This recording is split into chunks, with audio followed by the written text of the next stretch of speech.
Second পয়েন্টে চলে আসছি, ভ্যানিশিং ক্রিম।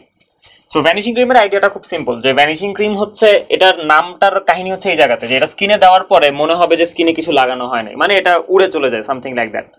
এটার কারণ হচ্ছে এটা আসলে আমরা একটু আগে যে ইমালশনটা পড়ছি কোল্ড ক্রিম, ঠিক তার উল্টা ইমালশনটা, এটা হচ্ছে অয়েল ইন ওয়াটার, তার মানে এটা বেস হচ্ছে ওয়াটার, পানি।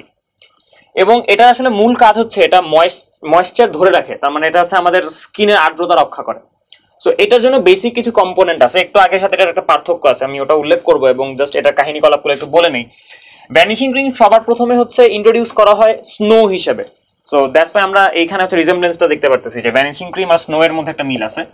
সো যদিও হচ্ছে দুইটার মোটামুটি কম্পোনেন্ট সবকিছুই সেম, কিন্তু স্নো এর মধ্যে জাস্ট একটা ফ্লাফি ভাব থাকে যেটা ভ্যানিশিং ক্রিমে থাকে না, কারণ স্নো এর মধ্যে কার্বন ডাইঅক্সাইড ফর্ম করে। কেমনে করে ওটা একটু পরে আসতেছে আমরা যখন কেমিস্ট্রি বলবো।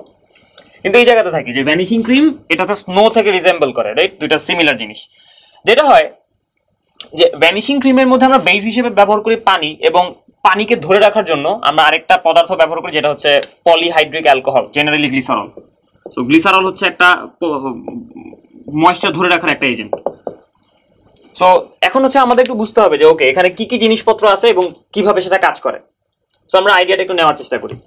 সো এটা হচ্ছে আমাদের ভ্যানিশিং ক্রিমের জেনারেল উপাদান আর কি, স্টিয়ারিক অ্যাসিড, যেটা হচ্ছে পরবর্তীতে সারফ্যাক্টেন্ট হিসেবে কাজ করে, যেটাকে অ্যাক্টিভ করে হচ্ছে অ্যালকালি, কারণ অ্যাসিড ক্ষার বিক্রিয়া করে হচ্ছে লবণ উৎপন্ন করে, যে লবণটাকে আমরা সাবান বলতে পারি, রাইট? যে স্টিয়ারিক অ্যাসিডের পটাশিয়াম লবণকে সাবান বলা হয়, এটা আমরা সবাই জানি।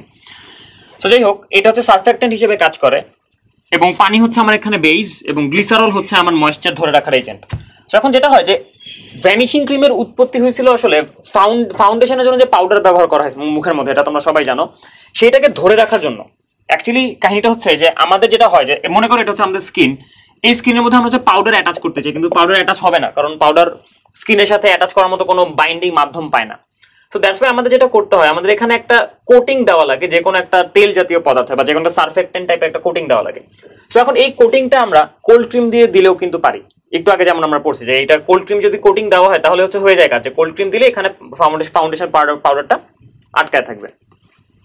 কিন্তু এখানে একটা গ্যাঞ্জাম আছে। গ্যাঞ্জাম হলো কোল্ড ক্রিম হচ্ছে আমাদের একটা অস্বস্তিকর ফিলিংস দেখায়, কারণ কোল্ড ক্রিমের মধ্যে তেলের পরিমাণ অনেক বেশি। সো দ্যাটস ওয়াই আমাদের যেটা করতে হয়, আমাদের এমন একটা পদার্থ তৈরি করা উচিত যেটা হইতেছে এইরকম তেলতেলা ফিলিংসটা আমাদেরকে দিবে না। সো দ্যাটস ওয়াই ভ্যানিশিং ক্রিমের উৎপত্তি। সো ভ্যানিশিং ক্রিমের কাহিনী কি, ভ্যানিশিং ক্রিম হচ্ছে খেয়াল করো যে স্টিয়ারিক অ্যাসিড যেটা আছে এটা হচ্ছে আমাদের সারফেক্টেন্ট হিসেবে কাজ করবে, অ্যাক্টিভ সারফেক্টেন্ট। সো এখানে আমি যখন অ্যালকালি মিশাবো তখন এই স্টিয়ারেট উৎপন্ন হবে, সেই স্টিয়ারেট হচ্ছে এখানকার সারফেক্টেন্ট বাইন্ডার হিসেবে কাজ করবে, যার মধ্যে আমাদের ফাউন্ডেশন পাউডারটা আটকায় থাকতে পারবে। সো এই হচ্ছে মোটামুটি ভ্যানিশিং ক্রিমের উৎপত্তি হওয়ার আইডিয়াটা। এখন এখান থেকে দেখলে আমরা আসলে বুঝতে পারি যে ওকে এখানকার কাহিনী কি। এখানকার কাহিনী হচ্ছে ওকে যে এখানে স্টিয়ারিক অ্যাসিডের অ্যালকালি বিক্রিয়া করে আমাদের সারফেক্টেন্ট তৈরি করে, এবং এখানে একটা পলিহাইড্রিক অ্যালকোহল আছে গ্লিসারল, এই গ্লিসারল হচ্ছে আমার ময়েশ্চার ধরে রাখার কাজ করে। বেশিরভাগ ক্ষেত্রে এখানে যে কোনো পলিহাইড্রিক অ্যালকোহল ইউজ করা যায়, এরা হচ্ছে সবসময় বাইন্ডার হিসেবে কাজ করে বা পানি ধরে রাখার একটা মাধ্যম হিসেবে কাজ করে। যেহেতু এখানে তেল টাইপের কোনো জিনিসপত্র নাই, সো দ্যাটস ওয়াই এটা আমাদেরকে একটা স্মুথ ফিলিংস দেয়, মানে আমাদের হাতে মনে হয় যে আমাদের হাতে আসলে কিছু লাগানো হয় নাই, কিন্তু অ্যাকচুয়ালি একটা প্রোটেক্টিভ লেয়ার তৈরি আপনা আপনি হয়ে যায়।